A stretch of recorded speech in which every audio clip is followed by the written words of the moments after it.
How is everyone? Yes. Yes. Yes. I'll show. It's in the module. I'm just about to go there, so I will show you where you can find it. They have them in. Listen. They have them in the Learning Center. Those blank forms also. Yeah. So you can.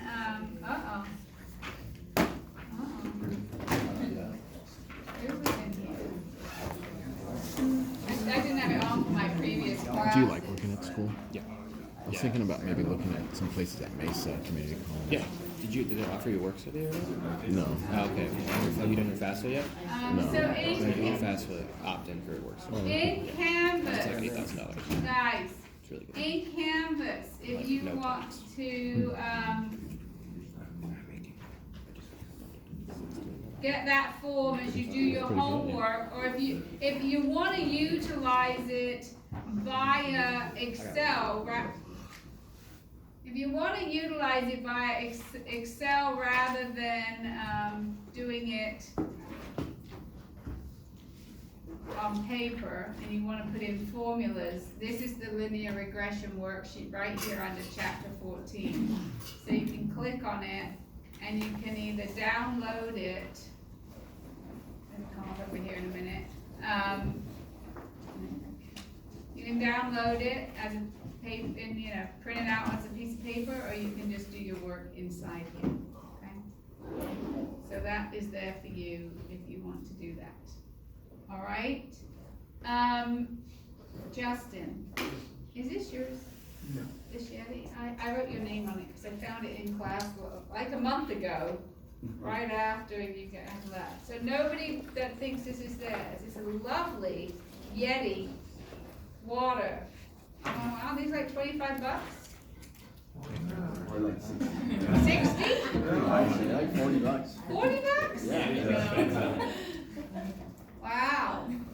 We've had it for about a month, and when the secretary's tired of having it as her decoration on her back counter. So she's like, take it, and I wrote, it's Justin with a question mark. So she's like, no, that's Justin. No worries. So now you auction it off, right? Now I give it to someone as a Christmas present. I'm like, oh, we got a white elephant. We always do a white elephant. And here, who would like the Yeti? It's actually got water in it. I'm a little concerned 'cause it's been there about a month. I think it's still, something's in it. Yeah? I know if it's coffee. All right, so chapter 14. I'm gonna finish it today, right? I have to always say, you guys are ahead of the other group. So we, the other day, Tuesday, we calculated the line that best fit the data points, right? And my understanding is we got to this slide. We did a different problem than before. We did problem 13, didn't we? Yes? Yes. Okay. So, I want to show you, I think I showed you on your Yep. question how to do it on Excel, Yes. right? And I didn't do it for this one, but we could. For our cars and our ads. I showed you a scatter plot, didn't I? Right, how to make a scatter plot and how to do all the math and how to make sure there can be zero rounding. So I'm sorry if when you do your homework, you get ugly numbers for that. But usually the homework has you do the equation of the line in one question, and then what we do today in a separate question. So I think then they usually give you the formula for the. All right, so we'll skip over this scatter diagram stuff. Okay, and add the trend line. All right.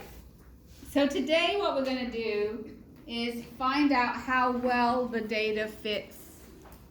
Okay, because we can do a line of best fit for any set of data. I think I drew it the other day. I said some of it,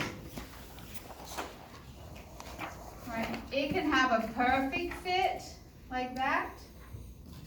It can have a pretty good fit like that. or it could be like this, right?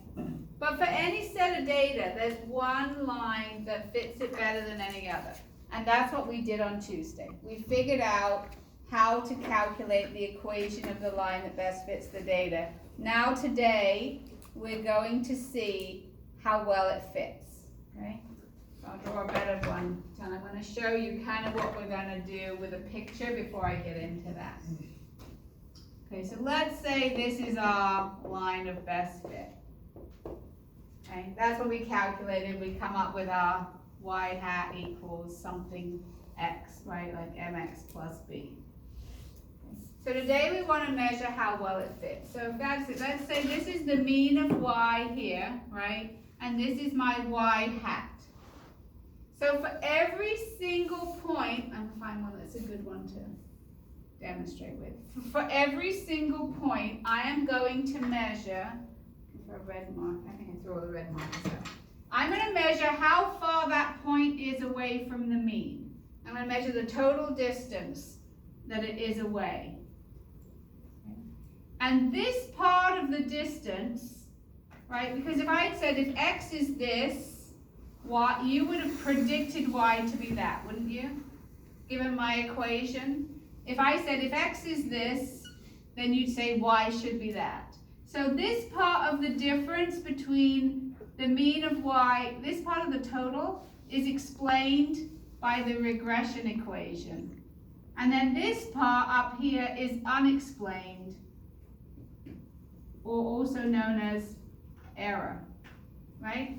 So this part is explained, and this part is unexplained. This is the total. We look at what percentage of the total is explained. The higher the percentage of the total that is explained, the better the fit. So if you look at a perfect fit, this is the mean of y. Here's your y hat. If every point is on the line, when I look at the total distance, it's the same as the explained distance. There is no error. Then that would be 100% of the total is explained by the regression equation. It's a perfect fit. Okay, so this is what we're doing as we go through the work today. That's what I want you to be thinking about. That's why we're doing all the formulas that we're going to do. Okay, so we're going to first calculate the coefficient of determination. Okay, and the coefficient of determination will have to be between 0 and 1. Okay, it has to be between 0 and 1. Anything else is a answer.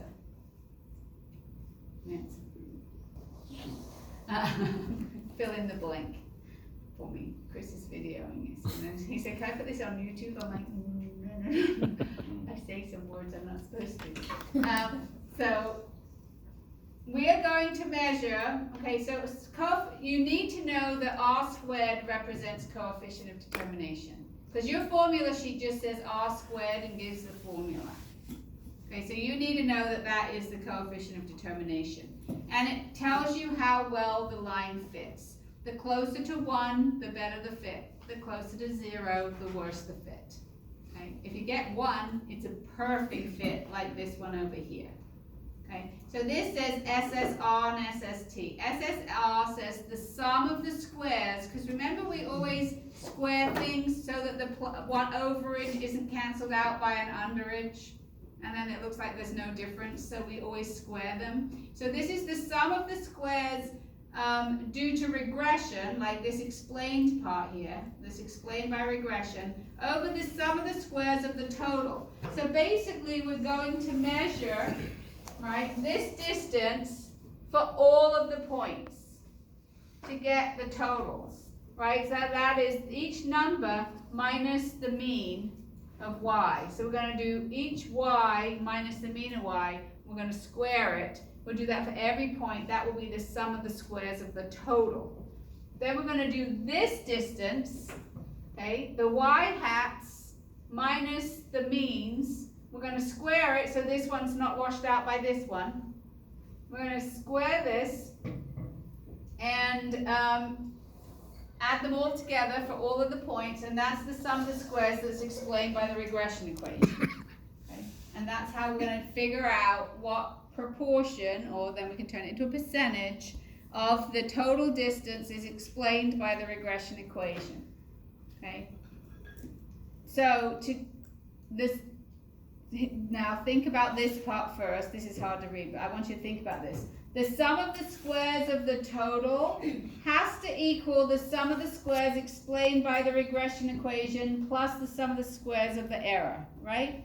So if you have a question, a multiple choice question, for example, that asks you what is the coefficient of determination, and it gives you, if a question says in multiple choice, SSR is 80, SSE is 20, what's your coefficient of determination?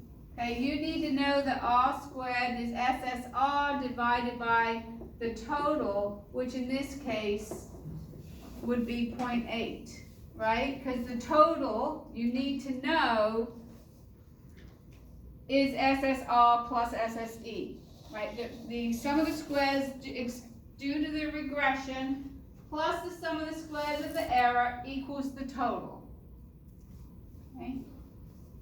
So as I said, the sum of the squares of the total is this distance.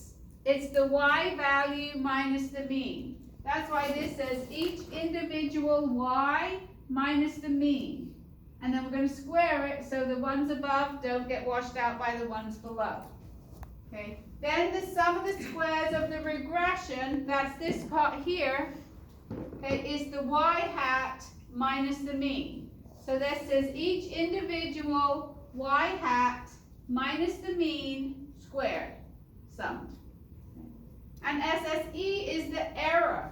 That's this part up here. That would be the y value minus the y hat value. So this says each individual y minus each individual y hat squared and then summed. If you have two of these numbers, you can figure out the third. If you do that was 80 and that's 20, then that's 100.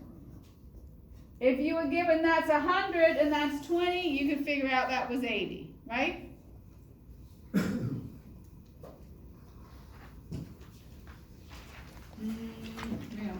All right, I'm on that already.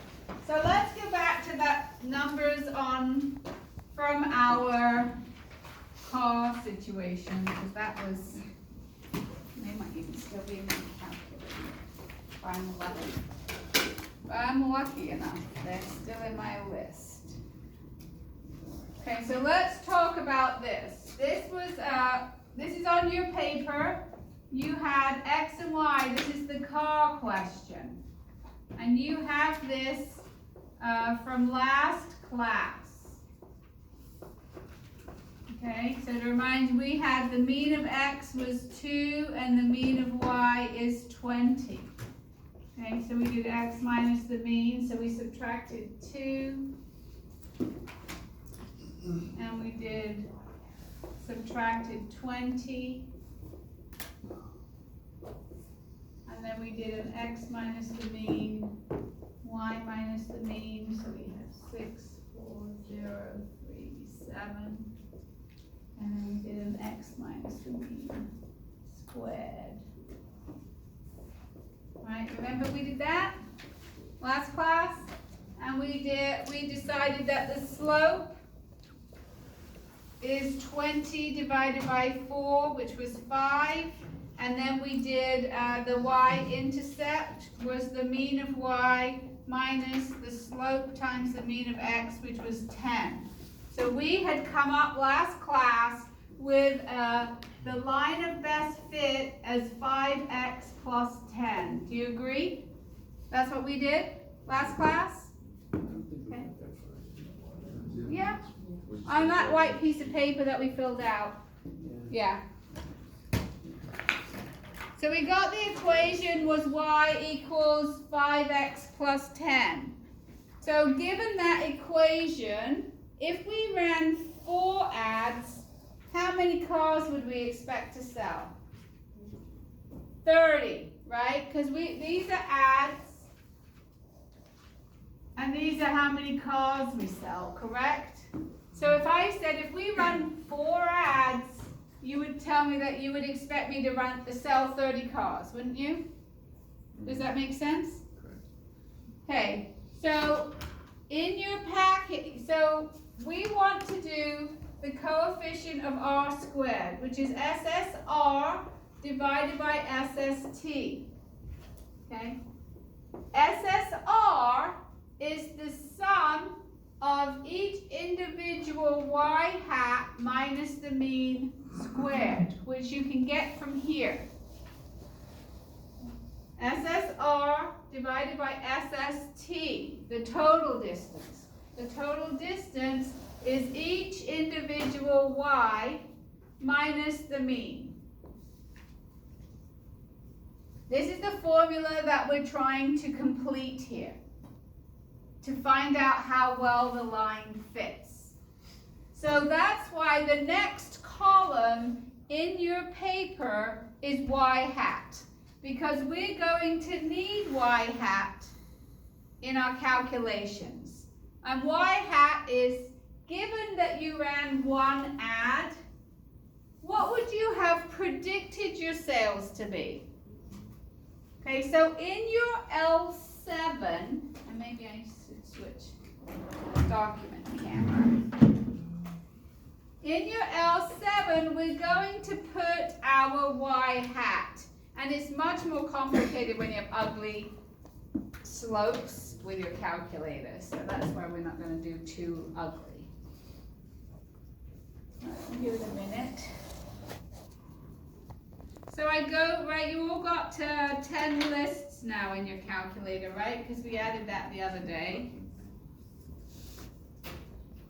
So I put my cursor on top of L7. And I want to get y hat, which is 5x plus 10. So what I'm going to type is 5 times L1, right? Because isn't my x in L1? So I'm going to put L1 here. L1 is my x value. 5 times L1 plus what? 10. And hit enter. And it will tell you all of the predicted values. This is 15, this is 25, this is 20, this is 15, and this is 25. That is, if I run 1 ad according to my line of best fit, I would expect to sell 15 cars. Did I sell 15 cars when I ran 1 ad the first time? No, how many did I run? 14. How many cars I sold? I only sold 14. So is this going to have a perfect fit? No. If it was a perfect fit, these numbers would match these numbers, right? They would be the same if it was a perfect match. So this is not a perfect match, but is it close? We want to see how well it fits, because if it doesn't fit well, we wouldn't use this for predictive purposes, right? Does that make sense? Do you have a question? No? Got it? So that is my y hat, my predicted values. Okay, so I'm trying to do the numerator first. So I need each individual y hat, so I just calculated that. So now your next column is called y hat minus the mean. Y hat minus the mean. Okay, so in here, I'm going to do L7 minus 20, right? This is where you guys need to follow along and pay attention with your calculator, because it's different than we've done before, because there's no L7 button. So get your cursor on top of L8, okay? But I can't go second 7, because second 7 means U. It doesn't mean L7, right? So you need to go second stat, and you need to go pull L7 from your list. There it is, okay? you need to hit enter. You may not type L7. You may not go alpha and get the L there and then get the 7. You cannot type it, because if you look what it says right here, it actually doesn't even say L7. It says LL7, right? Because it came from a list. So you have to go second stat and go grab the name of the list there. So we want this to be L7 minus 20. Do you agree? And we'll hit enter. L7 minus 20. Is that what you got in your list? Okay, we need to square it. We do parentheses first, and then we do exponents. So that's why your next list says y hat minus the mean squared. So in your L9, what are you going to put? L8 squared. L8 squared. So again, you've got to go second stat, and you've got to scroll down to get your L8, and then you'll hit enter, and then you'll hit squared button, and then you'll hit enter, okay? And it will come up for you.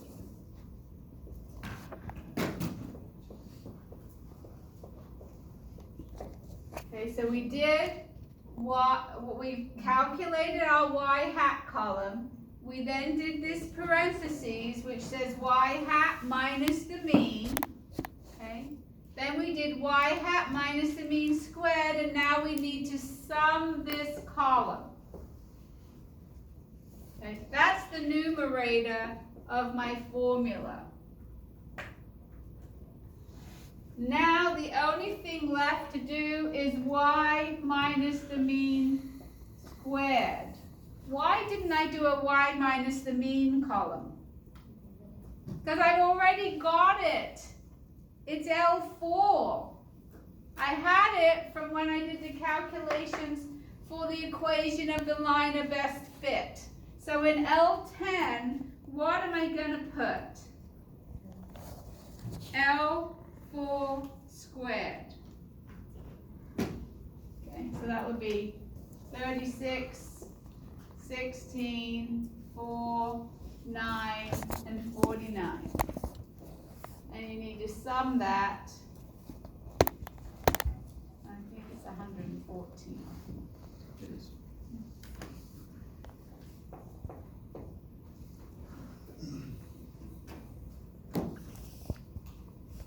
So the sum of the 9th column divided by the sum of the 10th column is going to give you r squared, your coefficient of determination.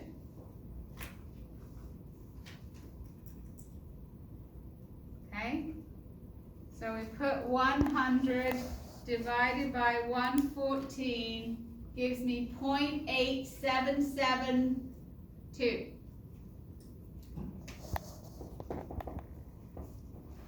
This is my coefficient of determination, 0.877.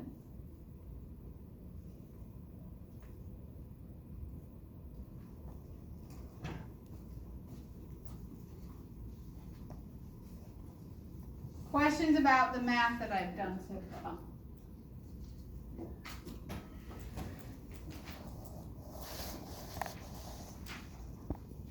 No? No questions about this math. So you're going to get this sheet. Yeah. So this 9, you just square the 7. So you I take- squared the 8. Yeah. Yeah, I mean, Because you got to go and pull it, you know, by going second stack to get the list name.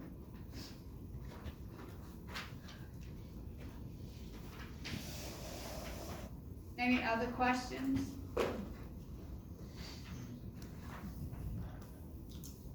Real as quick as you can, could you go back to the, how do you find your y-intercept? The mean, the formula is the mean of y, which is 20, right? The mean of y minus the slope, which we just calculated, times the mean of x.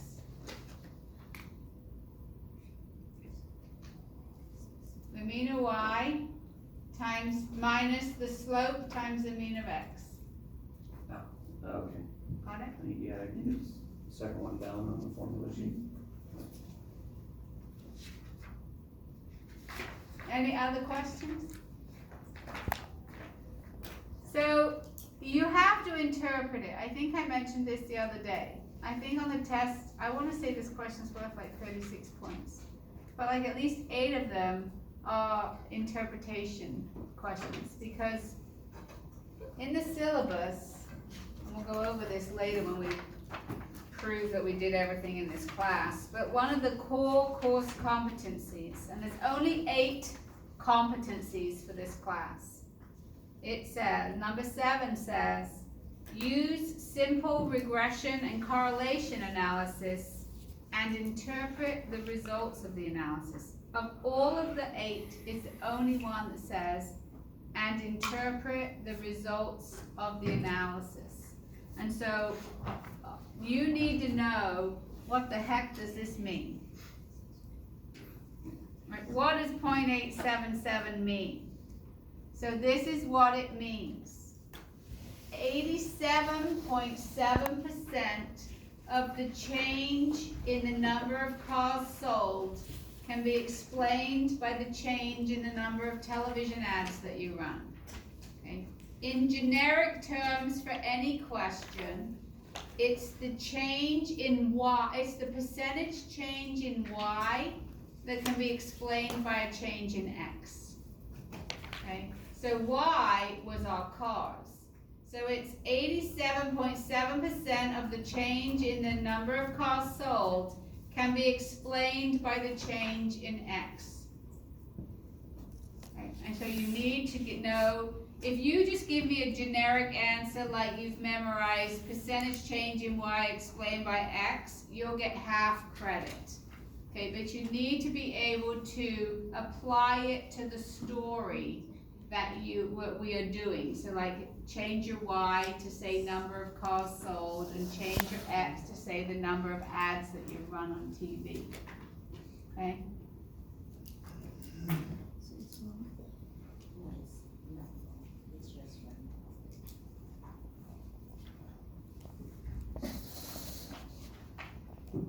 Is it the percentage of the slope or no? No. Okay. It is looking at the fit, like what that distance that I showed you, how much of it's covered depends on how they're scattered around the Oh, slope. I see. Okay, so most of the difference between the point, by 87.7% of the difference between the points and the mean are accounted for by your regression equation. Okay.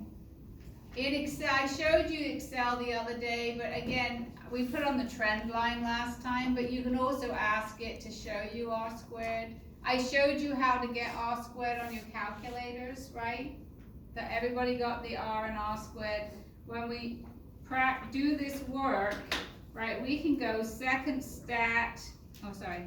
we can go stat calc number 4, and it gives me my R squared. Oh, you weren't following along. I was showing you on my calculator. I didn't have it on. Okay, so when I put it in here, let's quit. I went stat calc number 4, and I hit enter. It gives me not only my slope and my y-intercept, but it gives me R squared, and it says 0.87719, right? So this is why the final answer of this question is only worth 2 of the 36 points. The rest are on the calculations and the interpretation. But you've got an answer. You know what the answer is. You just need to show me the solution. Wait, in this calculator, it doesn't show it. Yeah, we've done the other day. No, you weren't here the other day. We added it. Oh. You have to go second 0, go to the catalog and scroll down to diagnostics on. Oh, okay. Yeah, and so you might have to do that on the school calculators that I give you, because after every exam, we clear their memory. Because we don't want, like, you'll take the exam first, and then I give the calculators to the next class, they got the answers to one of the questions on the thing. The trouble is, when we clear this, this might go away. And so you have to know, and I will tell you if you don't know how to do it, that you do second, and maybe I'll try and remind me and I'll tell you before the exam starts when I give you the calculator, that you go second 0 and you go to diagnostics on and hit enter. And also though, the other pain in the neck is when you reset the RAM, it goes back to 6 lists instead of 10. So you have to remember how to add a list. Put your cursor on the number 6, hit the right arrow and label it L7 and then hit the right arrow. So if you can be a few minutes early, we'll try to get that all set up prior to the class. Okay? All right, let's go back to this. All right, so then we're going to talk, so that was the coefficient of determination, and that is listed as R squared. You also to calculate the sample correlation coefficient, and that is R. So as you can imagine, R is the square root of R squared. It's not some big long calculation. Once you have your coefficient of determination, right, the square root of it is R, which is the correlation coefficient. The thing about a correlation coefficient is that the correlation coefficient, the square root of a number can be plus or minus, right? Right, the square root of 4, isn't it plus and minus 2? So you have to go look at the sign of your slope to know whether the correlation coefficient is positive or negative. So this says the sign of B1, not B1. Some people go in and, let's say the slope was -5, they go put -5 in. I just want the sign, the negative, or is it negative or positive? So a sensible answer for the correlation coefficient, which is R, is between -1 and +1. If you get a correlation coefficient of -1, you would have a perfect negative relationship. That means that there's a negative slope and every single point is on your line. If you have a perfect positive one, if you have a positive one for your correlation coefficient, you have a perfect positive linear relationship. Usually you will have something in between. Okay. So for our question, our equation was y equals 5x plus 10. Our slope was positive, wasn't it? So our square root of our R squared is going to be plus 0.9366.